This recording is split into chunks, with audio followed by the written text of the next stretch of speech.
अनु को शायद शांतम्मा में दिलचस्पी इसलिए भी थी कि उसने आज तक अपने जीवन में ऐसी गंदी औरतों को नहीं देखा था जो किसी और के पति पर डोरे डालती हो। कई बार अनु का मन होता कि वो शांतम्मा के जीवन में झांककर उसे करीब से देखे। उसे शांतम्मा से खूब बात करने की इच्छा होती, ये पूछने की भी कि वो दूसरे पुरुषों पर डोरे क्यों डालती है। शांतम्मा मर गई। मिसेस मेहता का बेटा पप्पू अभी अभी अनु को ये खबर सुना गया था। शांतम्मा से अनु का ना तो कोई भावनात्मक रिश्ता था, ना ही वो अनु की कोई संबंधी थी। बस अनु की दिनचर्या से शांतम्मा अदृश्य रूप से जुड़ी हुई थी। अनु की सोच में असमय आकर शांतम्मा अनु को अपने बारे में सोचने को मजबूर कर दिया करती थी, इसलिए शांतम्मा की मौत से अनु को धक्का तो नहीं लगा था, पर दिल में एक हलचल सी मच गई। जब अनु इस नए मकान में रहने आई थी, तब सबसे पहले मकान की घंटी बजाने वाली शांतम्मा ही थी। आपको कामवाली चाहिए मेम साहब? शांतम्मा ने पूछा था। जवाब देने से पहले अनु ने उसे सिर से पांव तक निहारा। मोटा तगड़ा, काला शरीर, चिपई नाक और घुंघराले बालों की लटों से मांग से कान तक दोनों ओर बालों के गोलाकार गुच्छे और बड़ी सी टिकली वाली बिंदिया से सजा चेहरा। अनु सोच रही थी अपने घुंघराली लटों को गोलाकार गुच्छों में संवारने में शांतम्मा को कितना समय लगता होगा। मेम साहब, शांतम्मा ने अनु को इस तरह अपनी ओर देखते पाकर मुस्कुराकर टोका था। हाँ, कामवाली तो चाहिए, पर तुम्हें कल बताऊंगी। अनायास ही अनु बोल गई। अच्छा मेम साहब, मेरा नाम शांतम्मा है। कॉलोनी की सभी मेम साहब मुझे जानती हैं, आप चाहे तो किसी से भी मेरे बारे में पूछ सकती हैं। कहते हुए शांतम्मा लौट गई थी। अनु नई थी, इसलिए उसी रोज कॉलोनी की कई महिलाएं अनु से मिलने आई थीं। पर किसी ने भी शांतम्मा को काम पर रखने का मशवरा नहीं दिया था। शांतम्मा को कॉलोनी की सभी गृहिणियों पर विश्वास था, इसलिए उसने अनु को सलाह दी थी कि वो कॉलोनी की महिलाओं से पूछ ले। लेकिन कॉलोनी की महिलाओं ने शांतम्मा के विश्वास को गलत ठहरा दिया था। इस बात से पसीज गई थी अनु। पर अगले ही क्षण मिसेस मेहता ने आत्मीयता से अनु के कानों में बताया, मिसेस चटर्जी तो अपने पति को छोड़कर मायके चली गई थी, इस शांतम्मा की वजह से। अच्छा, पर क्यों? अनु अगले ही क्षण शांतम्मा के प्रति कुछ कठोर सी हो गई थी। अरे, एक बरसती रात मिस्टर चटर्जी उसे अपने स्कूटर पर घर छोड़ आए थे। बस इसी बात पर उस रात दोनों में जमकर झगड़ा हुआ और श्रीमती चटर्जी ने मायके का रुख किया। मगर क्यों? अनु को आश्चर्य हुआ था। इतना भी नहीं समझती, खोजती हुई मिसेस मेहता ने कहा था, वो चरित्रहीन है, पुरुषों पर डोरे डालने का प्रयास करती है। पर क्या शांतम्मा का पति नहीं है? अरे है, क्यों नहीं, हट्टा कट्टा पति है कलमुन्ही का, रिक्शा चलाता है, पर इसे मतुष्ट नहीं कर पाता होगा, तभी तो मुंह मारती फिरती है। मिसेस मेहता ने गंदा सा मुंह बनाते हुए स्पष्ट किया। इतने सारे लोगों की एक सी प्रतिक्रिया थी शांतम्मा के बारे में कि अनु के लिए उसे काम पर रख पाना संभव नहीं हुआ। अगले रोज शांतम्मा पूछने भी आई थी, मेम साहब क्या सोचा? फिलहाल तो मुझे जरूरत ही नहीं है, जब होगी तो बताऊंगी, कहते हुए अनु ने फटाक से किवाड़ बंद कर दिया। अनु को डर था कहीं शांतम्मा पीछे ही न पड़ जाए। ऐसी औरतों से बात तक करने में अनु डरती थी। कुछ दिनों के बाद शांतम्मा फिर आई थी। गिड़गिड़ाती हुई बोली थी, मेम साहब, मेरे बेटे को कैंसर है। बड़े डॉक्टर साहब कहते हैं अगर जल्दी ऑपरेशन हो गया तो बच्चा बच जाएगा। मुंबई ले जाना है इलाज के लिए, अभी सिर्फ एक ही घर में काम है। कैसे जमा कर पाऊंगी उसके इलाज के लिए पैसा?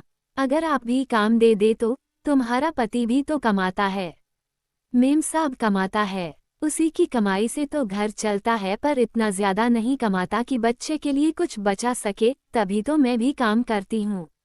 कहते कहते शांतम्मा की आंखें भर आई। अनु फिर पसीज गई थी, पर शांतम्मा पर विश्वास करने में वो हिचक रही थी। ऐसी औरतें अपना काम निकालने के लिए कुछ भी कर सकती हैं, इसलिए अनु को बड़ी सफाई से शांतम्मा को रखने से इनकार करना पड़ा। तुम्हारे बेटे की दवाई इतनी सस्ती तो नहीं कि उसे ऐसे ही दे दूं। जितना काम तुम करती हो उससे तो दवाई के पैसे वसूल नहीं होते।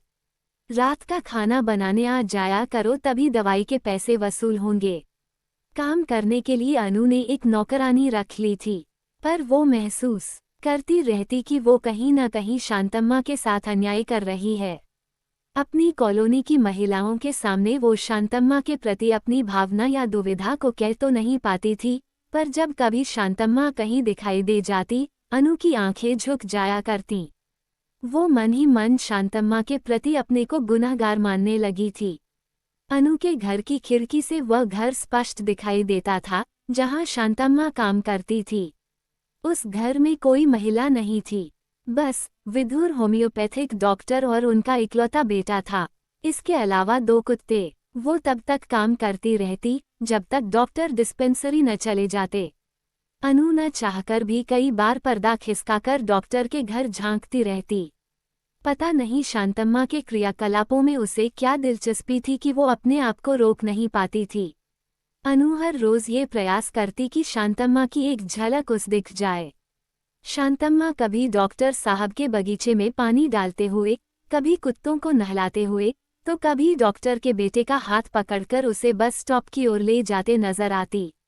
अनु ने महसूस किया था कि डॉक्टर साहब की नज़र हर वक्त शांतम्मा के उन पुष्ट टांगों पर टिकी रहती थी, जो साड़ी को ऊपर खींचकर खोसने से स्पष्ट दिखाई पड़ता था। अनु को कई बार लगता था कि शांतम्मा का डॉक्टर साहब के साथ कोई ऐसा रिश्ता है, जिसे संदेहास्पद कहा जा सके। एक दिन डॉक्टर साहब और शांतम्मा को ऊंची आवाज में बात करते सुनकर अनु दौड़ती हुई खिड़की पर आई थी। देखा, डॉक्टर साहब पेड़ पौधों को सींच रहे थे और शांतम्मा सीढ़ियों पर बैठी सुबक रही थी। डॉक्टर साहब जोर जोर से कह रहे थे, तुम्हारे बेटे की दवाई इतनी सस्ती तो नहीं कि उसे ऐसे ही दे दम। जितना काम तुम करती हो, उससे तो दवाई के पैसे वसूल नहीं होते।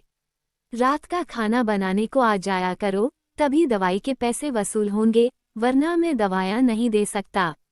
सोच लो, मेरे आदमी का गुस्सा तो आप जानते ही हो डॉक्टर साहब, रात को काम पर मैं नहीं आ सकती। चटर्जी साहब की बीवी के झंझट के बाद से मैंने रात का खाना बनाने का काम बिल्कुल ही बंद कर दिया है।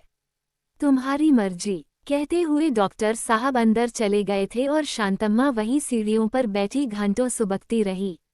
जब तक शांतम्मा वहां बैठी थी अनु अंदर जा ही नहीं सकी। पर्दे की ओट से वो लगातार उसे देखती रही थी। उसके बाद फिर कभी अनु को शांतम्मा नहीं दिखाई दी। हर रोज कई बार वो खिड़की खोलकर शांतम्मा को तलाशती रहती, पर शांतम्मा ने डॉक्टर साहब के घर आना बंद कर दिया था। शांतम्मा के न आने से अनु को कहीं किसी कमी का एहसास सा होने लगा था। पर कॉलोनी में शांतम्मा के न रहने से भी उसकी चर्चा निर्बाध रूप से चल रही थी, इसलिए अनु की कमी थोड़ी बहुत उसके विषय में हुई बातचीत से पूरी हो जाती। अनु को शायद शांतम्मा में दिलचस्पी इसलिए भी थी कि उसने आज तक अपने जीवन में ऐसी गंदी औरतों को नहीं देखा था, जो किसी और के पति पर डोरे डालती हो। कई बार अनु का मन होता कि वो शांतम्मा के जीवन में झांककर उसे करीब से देखे। उसे शांतम्मा से खूब बात करने की इच्छा होती, ये पूछने की भी कि वो दूसरे पुरुषों पर डोरे क्यों डालती है। पर शांतम्मा जैसी औरत से संपर्क रखने से लोग उसके बारे में भी चर्चा कर सकते हैं, यही सोचकर शांतम्मा से बात करने में अनु को संकोच होता था। वैसे अब शांतम्मा से बात करने का सवाल ही नहीं उठता था। वो कॉलोनी में किसी को भी दिखाई नहीं देती थी। शांतम्मा का विषय धीरे धीरे कम होने लगा। अनु भी महसूस करने लगी कि वो अब शांतम्मा के बारे में कम सोचने लगी है। पर अचानक एक रोज अनु के पति ने बताया कि उन्होंने शांतम्मा को बड़े ही गंदे इलाके में देखा है। गंदे इलाके यानी? अनु समझ नहीं पाई थी।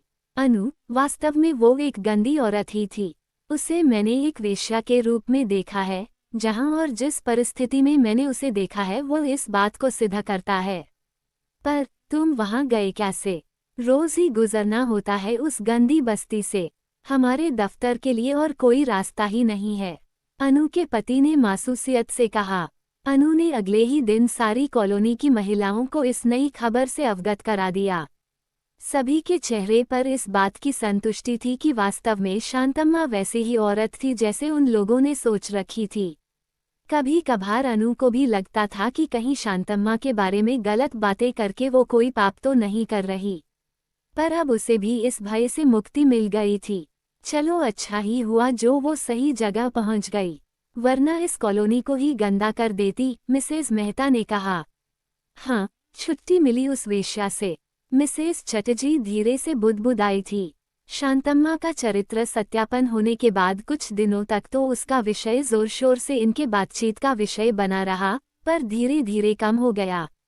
पर आज अचानक शांतम्मा के न रहने की खबर ने अनु को विचलित सा कर दिया। अप्रत्यक्ष रूप से अनु के जीवन में शामिल रही शांतम्मा के न रहने से उसे एक खालीपन का एहसास होने लगा। शांतम्मा के अंतिम दर्शन के लिए जाने को अनु तत्पर हो उठी। मिसेज मेहता को किसी तरह मनाकर अनु ने साथ लिया और शांतम्मा के घर चल दी। घर के आसपास लोगों का जमघट था। झोपड़ी के बाहर शांतम्मा का शव बिना कफन के पड़ा था। सिरहाने उसका पति बैठा सुबक रहा था। मिसेज मेहता और अनु को सामने पाकर वो खड़ा हो गया। ये हुआ कैसे? मिसेज मेहता चेहरे पर ढेर सारे शोक भावों को दर्शाते हुए पूछ बैठी। मेम साहब, इसके बुरे काम के कारण मैं तो अलग रहने लगा था। 2 महीने पहले यह मुझे बताने आई थी कि उसने मुन्ने के ऑपरेशन के लिए पैसों का इंतजाम कर लिया है और उसका दाखिला भी मुंबई के अस्पताल में करा दिया है। आज सवेरे डॉक्टर साहब का तार आया था कि उन्होंने मुन्ने का ऑपरेशन कर दिया है और मुन्ना ठीक हो जाएगा। बस इसी खुशी को सहन नहीं कर पाए। छाती में जोरों का दर्द उठा। लोग इसे अस्पताल ले जा रहे थे, पर रास्ते में ही इसने दम तोड़ दिया। अनु और मिसेज मेहता ने एक दूसरे की ओर चोर दृष्टि से देखा। अनु को लग रहा था कि वो दोषी है शांतम्मा की मौत के लिए, उसे काम न देकर उस पर अविश्वास करके, उसे गंदी औरत मानकर उसे गंदी औरत बनाने में भी उनका ही हाथ रहा था। वरना शांतम्मा तो एक माँ थी, एक कैंसर रोगी बेटे की ममतामयी किंतु मजबूर माँ। चलें, मिसेज मेहता का हाथ कसकर थामते हुए अनु ने धीरे से कहा। मुड़ते हुए उसने एक बार फिर शांतम्मा की ओर देखा। उसके हाथों में अब भी वो टेलीग्राम दबा हुआ था, जो अनु को मुंह चिढ़ा रहा था। ऐसी हाय और कहानियां सन के लिए चैनल को सब्सक्राइब करें।